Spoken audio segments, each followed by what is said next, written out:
Hi guys, welcome back to new video. എല്ലാവർക്കും പുതിയൊരു വീഡിയോയിലേക്ക് സ്വാഗതം. നമ്മുടെ ജന്തർ മന്ദറിൽ നടന്ന CJP പ്രതിഷേധത്തെക്കുറിച്ച് പേളിമാണി ഇട്ട ഇൻസ്റ്റാഗ്രാം പോസ്റ്റാണല്ലോ ഇപ്പോൾ നമ്മുടെ കേരളത്തിലെ പ്രധാന ചർച്ചാ വിഷയം. എന്നാൽ ഈ ഒരു പോസ്റ്റിനെ വിമർശിച്ചുകൊണ്ട് ധാരാളം ആളുകൾ രംഗത്ത് വരികയും പേളിമാണിയുടെ ഇൻസ്റ്റാഗ്രാം അൺഫോളോ ചെയ്യുന്ന ആളുകളുടെ എണ്ണം ഏകദേശം 2 ലക്ഷം കഴിഞ്ഞിരിക്കുകയാണ്.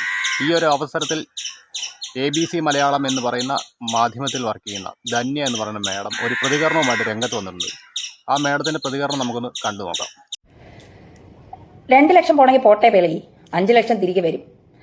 പേളിമാണിയുടെ വിഷയവുമായി ബന്ധപ്പെട്ട് ഒരുപാട് ചർച്ചകൾ ഇപ്പോൾ സോഷ്യൽ മീഡിയയിൽ നടക്കുന്നുണ്ട്. ഓരോരുത്തർക്കും ഓരോ അഭിപ്രായമല്ലേ, അവരുടെ അഭിപ്രായങ്ങൾ തുറന്നു പറയാനുള്ള സ്വാതന്ത്ര്യം അവർക്കില്ലേ. പിന്നെ എന്തിനാണ് ഇങ്ങനെ അത് കേൾക്കുമ്പോൾ ചൊറിച്ചിലും പ്രശ്നമൊക്കെ ഉണ്ടാകുന്നത്. അപ്പോൾ ഞാൻ നേരത്തെ ഒരു വീഡിയോ ചെയ്തു, എന്നിട്ട് ഞാനത് ഡിലീറ്റ് ചെയ്യാനുള്ള കാരണം, ഞാൻ ഒരു മാധ്യമ സ്ഥാപനത്തിലാണല്ലോ വർക്ക് ചെയ്യുന്നത്.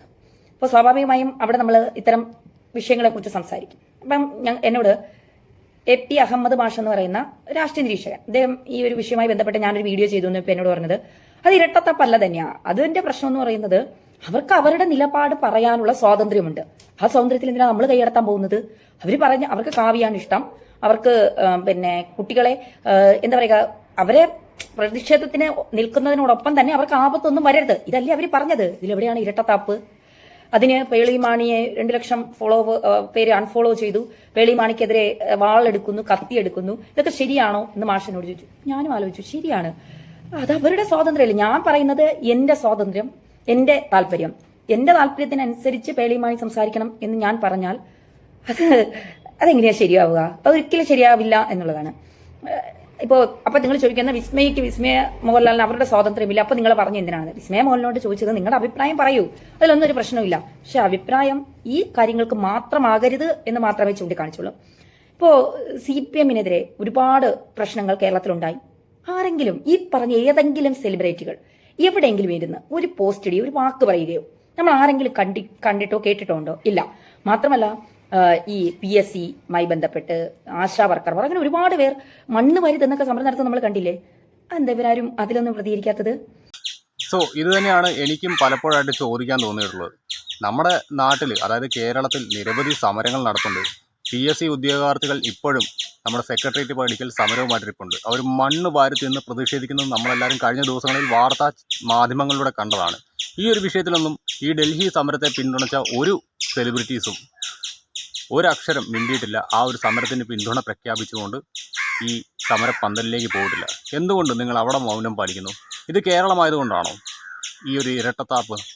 കേരളത്തിലെ ജനങ്ങൾക്ക് നീതി നിഷേധിക്കപ്പെട്ടാലും നിങ്ങൾക്ക് പ്രശ്നമില്ലേ? എല്ലാ വർഷവും PSC ഉദ്യോഗാർത്ഥികൾ സെക്രട്ടേറിയറ്റ് നടക്കൽ ഇത്തരത്തിൽ സമരവുമായിട്ട് വരാറുണ്ട്. കാരണം പരീക്ഷ നടത്തുന്നു, റാങ്ക് ലിസ്റ്റ് പ്രഖ്യാപിക്കുന്നു, പക്ഷെ നിയമനം മാത്രം സ്വപ്നമായിട്ട് മാറുന്നു. ഇതാണ് നമ്മുടെ കേരളത്തിലെ നിലവിലെ അവസ്ഥ. ഈ ഒരു വിഷയത്തിൽ ആരും പ്രതികരിച്ച് കണ്ടില്ല. ഈ ഒരു വിഷയത്തിൽ ആരും സമരം ചെയ്ത് കണ്ടിട്ടില്ല. എന്തേ ഈ ഒരു വിഷയത്തിൽ നിങ്ങൾക്ക് ആർക്കും ഒന്നും പറയാനില്ലേ? പിന്നെ പേളിമാണി എന്ന് പറയുന്ന വ്യക്തി, അവർ 18 വയസ്സ് പൂർത്തിയായിട്ടുള്ള ഒരു ഇന്ത്യൻ പൗരയാണ്. അവർക്ക് ഈ നമ്മുടെ രാജ്യം ഉറപ്പു നൽകുന്ന ഒരു സ്വാതന്ത്ര്യമുണ്ട്, അഭിപ്രായ സ്വാതന്ത്ര്യം. അതാണ് അവർ പ്രകടിപ്പിച്ചത്. അവരുടെ അഭിപ്രായം അവർ പങ്കുവെക്കരുത് എന്ന് പറയാനായിട്ട് നമുക്ക് ആർക്കും അവകാശമില്ല. ആ ഒരു അഭിപ്രായം രാജ്യത്തിന് എതിരല്ലാത്ത പക്ഷം നമുക്കാർക്കും അവരുടെ അഭിപ്രായത്തെ ചോദ്യം ചെയ്യാനോ വിമർശിക്കുവാനോ ഉള്ള സ്വാതന്ത്ര്യം ഇല്ല എന്നുള്ള കാര്യം ഞാൻ ഒന്നുകൂടി ഓർമ്മിപ്പിച്ചു കൊള്ളുന്നു. പക്ഷേ ഏറ്റവും അധികം വിരോധാഭാസം എന്ന് പറയുന്നത് നമ്മുടെ കേരളത്തിലാണ്. അഭിപ്രായ സ്വാതന്ത്ര്യത്തിന് വേണ്ടിയിട്ടും അതേപോലെ ആവിഷ്കാര സ്വാതന്ത്ര്യത്തിന് വേണ്ടിയിട്ടും മുറവിളി കൂട്ടുന്നത്. അതേ കേരളത്തിൽ തന്നെ ഒരു സെലിബ്രിറ്റി അവരുടെ അഭിപ്രായം തുറന്നു പറഞ്ഞതിൻ്റെ പേരിൽ ഇന്ന് വേട്ടയാടപ്പെടുന്നു. ഇതാണ് വാസ്തവം. ഇവിടെ ആർക്കും എന്തും പറയാനുള്ള സ്വാതന്ത്ര്യമുണ്ട്. പക്ഷെ പറയുന്നത് എന്തായിരിക്കണമെന്ന് തീരുമാനിക്കുന്നത് ഈ കേരളത്തിൻ്റെ പൊതുസമൂഹമാണ്. അതാണ് ഇവിടെ വരുന്ന പ്രശ്നം. എന്തായാലും ബാക്കിയും കൂടി നമുക്കൊന്ന് കാണാം. പിണറായി വിജയനെതിരെ വലിയൊരു ജനരോക്ഷം ഉയർന്നു. പിണറായി വിജയൻ ഇങ്ങനെയല്ല ജനങ്ങളോട് പെരുമാറേണ്ടത്, ഇത് അടിച്ചമർത്തലാണ് എന്ന് പറഞ്ഞുകൊണ്ട് ആരെങ്കിലും രംഗത്ത് വരുന്നത് നമ്മൾ ആരെങ്കിലും കണ്ടോ? ജനാധിപത്യ രാജ്യമാണ്, ഒരു മുഖ്യമന്ത്രി ഇങ്ങനെയല്ല പെരുമാറേണ്ടത്, ഞങ്ങൾ ഉദ്ദേശിച്ച മുഖ്യമന്ത്രി ഇങ്ങനെയല്ല, അങ്ങനെയാണെങ്കിൽ മുഖ്യമന്ത്രി രാജിവെക്കണം എന്ന് പറഞ്ഞ് കേരളത്തിൽ എവിടെയെങ്കിലും നമ്മളൊരു ജൻസി പ്രതിഷേധമോ അത്തരത്തിലുള്ള ഒരു എന്താ പറയുക പ്രശ്നങ്ങളോ ആരെങ്കിലും ഉയർത്തുന്നത് നമ്മൾ ആരെങ്കിലും കണ്ടിട്ടുണ്ടോ? അപ്പോൾ ചിലർക്ക് ചില താല്പര്യങ്ങളുണ്ട്, അത് അവരുടെ രാഷ്ട്രീയമായ താല്പര്യങ്ങൾ. അത് പേളിമാണിക്കും ഇല്ലേ രാഷ്ട്രീയ താല്പര്യങ്ങൾ? പേളിമാണിക്കും രാഷ്ട്രീയമുണ്ട്. പേളിമാണിയും ജനാധിപത്യ രാജ്യത്ത് ജീവിക്കുന്ന ഒരു വ്യക്തിയാണ്. അവരുടെ സ്വാതന്ത്ര്യമായ താല്പര്യങ്ങൾ അവർ പറഞ്ഞുകൊണ്ടേയിരിക്കും. അതുകൊണ്ട് 2 പോണെങ്കിൽ 5 വരും പേളി. നേരത്തെ ഞാൻ പേളിയെ ഇരട്ടത്താപ്പ് ആണെന്നൊക്കെ പറഞ്ഞു, പക്ഷെ എനിക്കത് അപ്പം ഞാൻ ചിന്തിക്കാതെ ഒരു പക്ഷെ സംസാരിച്ചതായിരിക്കാം. പക്ഷെ ബുദ്ധിയുള്ളവർ നമ്മളോട് കാര്യങ്ങൾ പറഞ്ഞു തരുമ്പോൾ നമ്മളത് തെറ്റാണെന്ന് സമ്മതിക്കുക തന്നെ വേണം. ചില ഷോ ഓഫുകൾ കാണിക്കുന്ന ഈ മേക്കപ്പ് ആർട്ടിസ്റ്റിനെയൊക്കെ കൊണ്ടുപോകുന്ന ചില സെലിബ്രിറ്റികളുണ്ടല്ലോ, ഞാൻ ജീവിച്ചിരിപ്പുണ്ട് എന്ന് കാണിക്കാൻ വേണം. അവരുടെ രാഷ്ട്രീയം കാണിക്കുമ്പോൾ പേളിമാണിയുടെ രാഷ്ട്രീയം കാണിക്കുന്നു. അതിന് ചൊറച്ചിൽ വന്നിട്ട് അസ്വസ്ഥപ്പെട്ടിട്ട് കാര്യമില്ല. പേളിക്ക് പറയാനുള്ളത് പറയട്ടെ, രഞ്ജിനി ഹരിദാസിനുള്ളത് പറയട്ടെ, ടൊവിനോയ്ക്ക് പറയാനുള്ളത് പറയട്ടെ, വിസ്മയ്ക്ക് പറയാനുള്ളത് പറയട്ടെ. ഈ പറയുമ്പോൾ ഇനി ഒരു പ്രശ്നം കേരളത്തിലോ ഇന്ത്യയിലോ ഉണ്ടാകുമ്പോൾ അതിന് കൂടി നിങ്ങൾ പ്രതികരിക്കണം.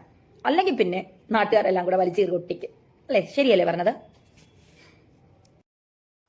സോ ഇത് തന്നെയാണ് രഞ്ജിനി ഹരിദാസ് ഉൾപ്പെടെയുള്ള ആളുകളോട് എനിക്കും പറയാനുള്ളത്. കേരളത്തിലും ഇത്തരത്തിലുള്ള പ്രശ്നങ്ങൾ ഇനിയും ഉണ്ടാവും. അപ്പോൾ നിങ്ങളുടെ കൃത്യമായിട്ടുള്ള നിലപാട് പറയണം. അതിനു മുൻപ് ഞാൻ നിങ്ങളെ ഒരു കാര്യം ഓർമ്മിപ്പിക്കാം. നമ്മുടെ PSC സമരം ഇപ്പോഴും ഉദ്യോഗാർത്ഥികൾ സെക്രട്ടേറിയറ്റ് പഠിക്കലിൽ നിരാഹാര സമരവും മറ്റു കാര്യങ്ങളൊക്കെ ആയിട്ട് ഇരിപ്പുണ്ട്. സമയം കിട്ടുമ്പോൾ ആ വഴിയൊന്ന് പോവുക, നിങ്ങളുടെ ഐക്യദാർഢ്യം അവിടെ ഒന്ന് പ്രഖ്യാപിക്കുക. അപ്പോൾ അറിയാം ഇന്ന് നിങ്ങളെ തലയിൽ ചുമക്കുന്ന ഓരോരുത്തരുടെയും തനിക്കോണം. ഓക്കെ എന്നാ, ബൈ.